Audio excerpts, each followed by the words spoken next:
E meus irmãos, bom dia, paz do Senhor Jesus Cristo, tudo bem com vocês?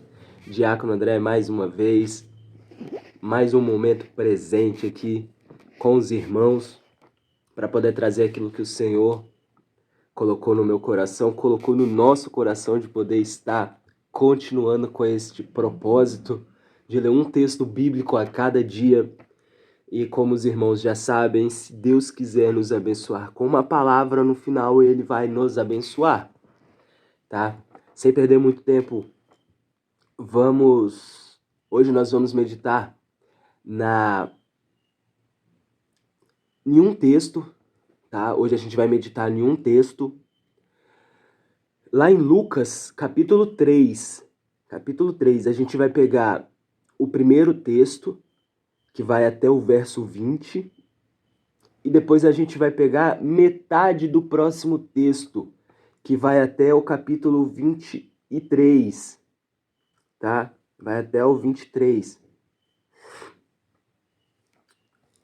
A gente vai ler até o 23, porém vai comentar sobre também a genealogia de Jesus. Tá? Capítulo 3 de Lucas vai dizer assim: No 15º do ano do reinado de Tibério César, quando Pôncio Pilatos era governador da Judéia, Herodes, tetrarca da Galiléia, seu irmão Filipe, tetrarca da Itureia, e Traconites, e Lisânias, tetrarca de Abilene, Anás e Caifás exerciam o sumo sacerdócio. Foi neste ano que veio a palavra do Senhor a João, filho de Zacarias, no deserto. Ele percorreu toda a região próxima ao Jordão, pregando um batismo de arrependimento para o perdão dos pecados, como está escrito no livro das palavras de Isaías, o profeta. A voz do que clama no deserto, preparem o caminho para o Senhor. Façam veredas retas para ele, todo o vale será aterrado e todas as montanhas e colinas niveladas. As estradas tortuosas serão endireitadas e os caminhos acidentados aplanados, e toda a humanidade verá a salvação de Deus. João dizia às multidões que saíam para serem batizadas por ele: raça de víboras, quem lhes deu a ideia de fugir da ira que se aproxima? Deem frutos que mostrem o arrependimento e não comecem a dizer a si mesmo: Abraão é nosso pai. Pois eu lhes digo que destas pedras Deus deve fazer surgir os filhos de Abraão. O machado já está posto à raiz das árvores, e toda árvore que não der bom fruto será cortada e lançada ao fogo. O que devemos fazer então? Perguntavam as multidões. E João respondia: quem tem 2 túnicas, dê uma a quem não tem nenhuma, e quem tem comida, faça o mesmo. Alguns publicanos também vieram para ser batizados, e eles perguntaram: mestre, o que devemos fazer? E ele respondeu: não cobrem nada além do que lhes foi estipulado. Então alguns soldados lhe perguntaram: e nós, o que nós devemos fazer? E ele respondeu: não pratiquem extorsão, nem acusem ninguém falsamente. Contentem-se com o seu salário. O povo estava em grande expectativa, questionando em seu coração se acaso João não seria o Cristo. João respondeu a todos: eu os batizo com água, mas virá alguém mais poderoso do que eu, tanto que não sou digno nem de desamarrar as correias de suas sandálias. Ele os batizará com o Espírito Santo e com fogo. Ele traz a paz em sua mão, a fim de limpar a sua eira e juntar o trigo em seu celeiro, mas queimará a palha com fogo que nunca se apaga. E, com muitas outras palavras, João exortava o povo e lhe pregava as boas novas. Todavia, quando João repreendeu Herodes, o tetrarca, por causa de Herodias, mulher do próprio irmão de Herodes, e por todas as outras coisas más que ele tinha feito, Herodes acrescentou a todas elas a de colocar João na prisão. E aqui vem a segunda parte. O batismo é a genealogia de Jesus. Quando todo o povo estava sendo batizado, também Jesus o foi. E quando ele estava orando, o céu se abriu, e o Espírito Santo desceu sobre ele em forma corpórea, como uma pomba. Então veio do céu uma voz: Tu és o meu filho amado, em ti me agrada. Jesus tinha cerca de 30 anos de idade quando começou seu ministério e era considerado filho de José. E aqui, meus irmãos, a gente vai ter a genealogia de Jesus, né? Genealogia é a parte da família de Jesus, até chegar nele. Vamos lá, meus irmãos. É um texto que a gente precisa analisar para a gente poder entender bastante coisa. É um texto riquíssimo, riquíssimo, riquíssimo na questão de informações. Se a gente quiser saber realmente o que aconteceu, o que acontecia naquele momento, da questão da vida de João Batista, de como João Batista pregava no deserto, de como era a vida de João, como era a vida daquele servo do Senhor, a gente precisa analisar o texto. A gente precisa analisar quem é cada pessoa dessa que está escrito aqui no início desse texto. Isso dá um trabalho, mas, como eu venho falando nos vídeos, né, se os irmãos quiserem, né, um entendimento mais profundo sobre alguma coisa, pode deixar comentado aqui, pode comentar aqui embaixo, falar assim: Diácono André, gostaria que você falasse a respeito sobre tal coisa, e digita, tá? Vai ser um prazer imenso poder pesquisar e poder responder a fundo, talvez até mesmo com um vídeo, tá? Sobre a sua dúvida, sobre a sua questão. Se você não é muito habitado, ou habilitado, ou habitável, ou né? Não tem não tem muito entendimento sobre pesquisas para você poder entender sobre o assunto, tá? Você pode deixar comentado aqui que vai ser um prazer poder fazer parte do ensinamento da vida do irmão ou da irmã, tá bom? Pode deixar comentado aqui. E aqui a gente vai ver sobre João Batista pregando no deserto. E ele pregava, meus irmãos, acerca do arrependimento para o perdão dos pecados.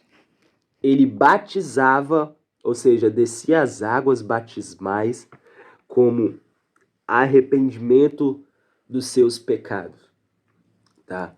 Era o reconhecimento, aqui era uma ação onde se fazia o reconhecimento de que Jesus é o nosso único e suficiente Salvador, que cremos nas ações de Deus e que o Espírito Santo nos guia nos nossos dias. Aqui ainda não existia, meus irmãos, a ação propriamente dita do Espírito Santo, porque Jesus Cristo ainda estava na terra, né? E o Espírito Santo, Jesus Cristo, envia logo depois da sua morte, né, para ser o nosso consolador e o nosso guia aqui na terra, tá? Mas aqui já faz menção sobre a questão da vida com o Espírito Santo. E o batismo nas águas serve para isso. É você explanar para o mundo, é você contar para o mundo, é você mostrar para as pessoas que eu estou arrependido da minha vida que eu tomava, que eu levava antes, e agora eu estou descendo as águas, sendo lavado, arrependido, para Deus perdoar os meus pecados. O velho homem fica e vai na água, por isso que o batismo é feito em rio, porque a água do rio corre e nunca será o mesmo rio. Você entrou no rio hoje e amanhã já não é o mesmo. Você entrou agora, daqui meia hora você já não é mais o mesmo. Por isso que o batismo correto ele deve ser em rios e rios de água corrente. Você desce o antigo homem arrependido. na vontade do arrependimento e levanta um novo homem arrependido. Porque aquele velho homem se foi e você crê que ali você está renovado, batizado. E vai estar escrito sobre isso no livro de Isaías, o profeta messiânico. E aqui vai falar a voz do que clama no deserto. A voz de João Batista no deserto. Preparem o caminho para o Senhor e façam veredas retas para Ele. Meus irmãos, uma pergunta, ou somente um detalhe: quem somos nós para preparar o caminho do Senhor? Nós não somos nada, nós não somos ninguém capacitados para poder preparar o caminho de Jesus na terra. Porém, aqui é preparar para que nós venhamos receber Jesus. Nós precisamos nos preparar para receber Jesus. Tá? Nós precisamos nos preparar para ir morar no céu com Jesus. Nós precisamos nos preparar para receber a presença de Jesus. Jesus recebe a todos que vai o buscar. Isso aqui é um pouquinho complicado da gente entender, mas é assim: Jesus, ele recebe todos que vai o buscar. Você pode ser um adúltero, você pode ser um homicida, você pode ser o pior ladrão que existir, você pode matar 50 pessoas, você pode fazer o que você quiser, o que o diabo quiser que você faça, na permissão de Deus você faz. E se você ir buscar a presença de Jesus, Jesus ele nunca vai dizer não para ninguém. Você precisa ir até ele. Agora, para ele se achegar até você e permanecer, é necessário mudança de vida. É necessário o velho homem ter ido e receber um novo homem. É isso aqui, é sobre isso que ele está falando, que Jesus, todo o vale será aterrado e todas as montanhas e colinas niveladas, tá? E toda a humanidade verá a salvação de Deus, Jesus Cristo na terra. Aleluia. E aqui logo depois João Batista ele vai continuar a sua pregação.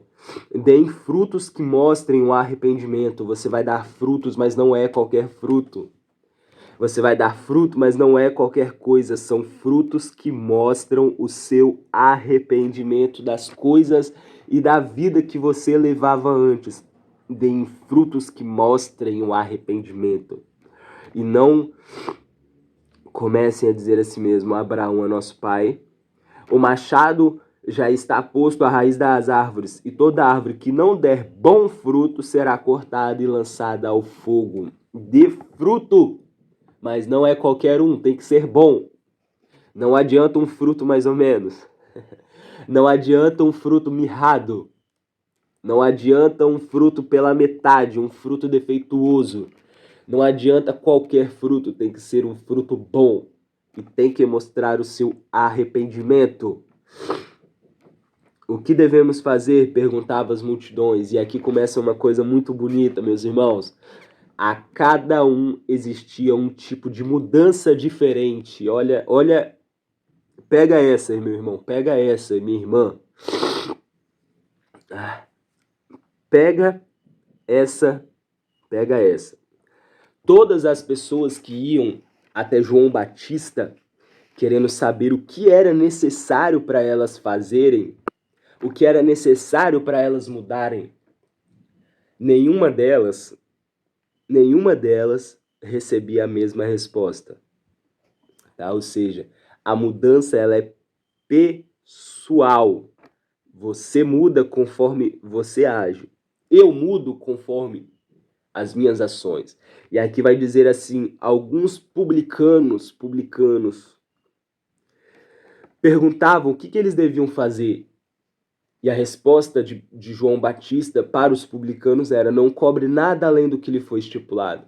Os soldados perguntaram para ele o que era para ele fazer.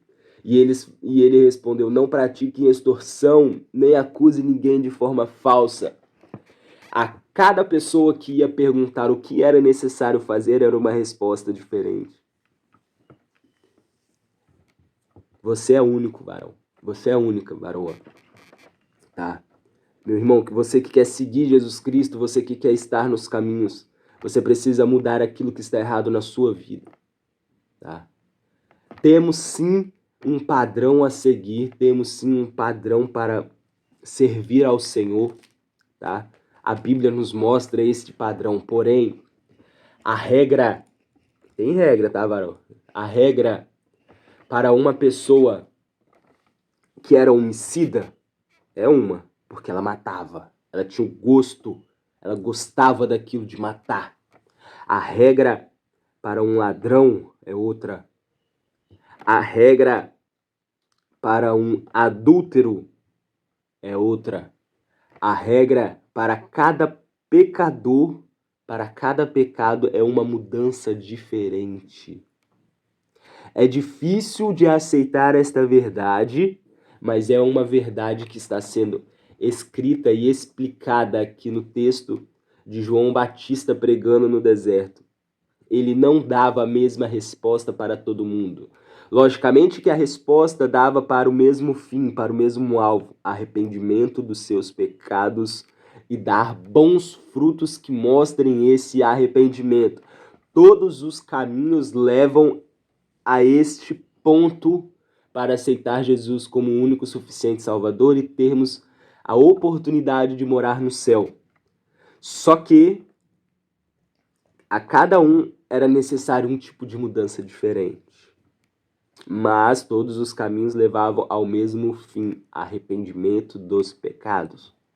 E aqui ele vai falar que eu os batizo com água, mas virá alguém mais poderoso do que eu, tanto que eu não sou digno nem de desamarrar as correias das suas sandálias, Jesus Cristo. Ele os batizará com o Espírito Santo e com fogo. Ele traz a pá em sua mão, a fim de limpar a ele e juntar o trigo no seu celeiro, juntar os seus, tá? Mas queimará a palha com fogo que nunca se apagará aqueles que não são os seus. Ele vai jogar no fogo que não se apaga. E com muitas outras palavras, João exortava o povo e lhe pregava as boas novas. E aqui vem o batismo e a genealogia de Jesus. E quando ele estava orando, o céu se abriu e o Espírito Santo desceu sobre ele em forma corpórea como pomba. Não foi uma pomba, foi o Espírito Santo veio em forma de uma pomba. Tá? Então veio do céu uma voz: Tu és o meu filho amado, em ti me agrado. Jesus tinha cerca de 30 anos de idade quando começou seu ministério e ele era considerado filho de José. Ao descer sobre ele, sobre Jesus Cristo, na forma de uma pomba, o Espírito Santo se mostrou não só a identificação de quem era o Salvador, de quem era Jesus Cristo, mas ele também veio mostrar o poder de Deus que estava sobre ele, sobre Jesus Cristo. Não veio só identificar quem era, mas veio mostrar que tu és o meu filho amado, em ti me agrado. Deus Pai revelou quem era Deus Filho aqui na terra. Deus Pai revelou o quanto ele estava feliz de estar cumprindo com a promessa ao falar que Jesus Cristo foi enviado diretamente do céu para a terra e que nós podemos crer, acreditar e confiar que Jesus é o Filho de Deus, que nós podemos experimentar, que nós podemos estar próximo, que nós podemos sentir o poder de Deus através da vida de Jesus Cristo, através do amor de Deus, através da vida de Jesus Cristo, através da identificação deste momento de Deus mostrando para o mundo que ali era o seu filho, que ali era o filho amado, que ali era Deus na terra.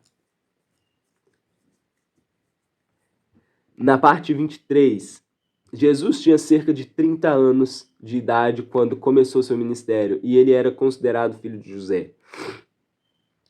Jesus, ele já sabia de tudo aquilo que ele ia ter que passar aqui na terra. Logicamente, Jesus ele já sabia do seu ministério.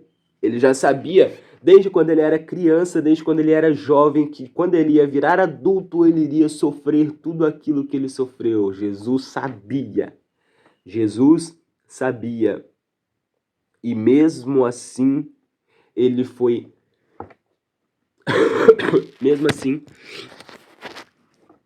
Perdão, meus irmãos. E mesmo assim, ele foi paciente. Jesus ele ficou até os 30 anos trabalhando como carpinteiro, desconhecido em Nazaré. Logicamente que as pessoas ali sabiam, aqueles que criam no Messias, aqueles que criam em Jesus, aqueles que acreditavam nas palavras de Maria, nas palavras de José, aqueles que viram com a forma em que aconteceu a vinda ou o nascimento de Jesus Cristo, aqueles que acreditavam certamente já sabiam. Mas Jesus escolheu permanecer em Nazaré, escolheu permanecer, entre aspas, desconhecido do seu ministério até os 30 anos. E ele nunca teve pressa para realizar nenhum dos milagres, ele nunca teve pressa para realizar nenhuma tarefa dada por Deus, ele nunca teve pressa para fazer a obra do Pai. Ele sempre fez no tempo do Pai. Olha um ensinamento maravilhoso para as nossas vidas, meus irmãos. E Cristo serve como exemplo em relação, não somente em relação a isso, mas em relação a todas as outras coisas.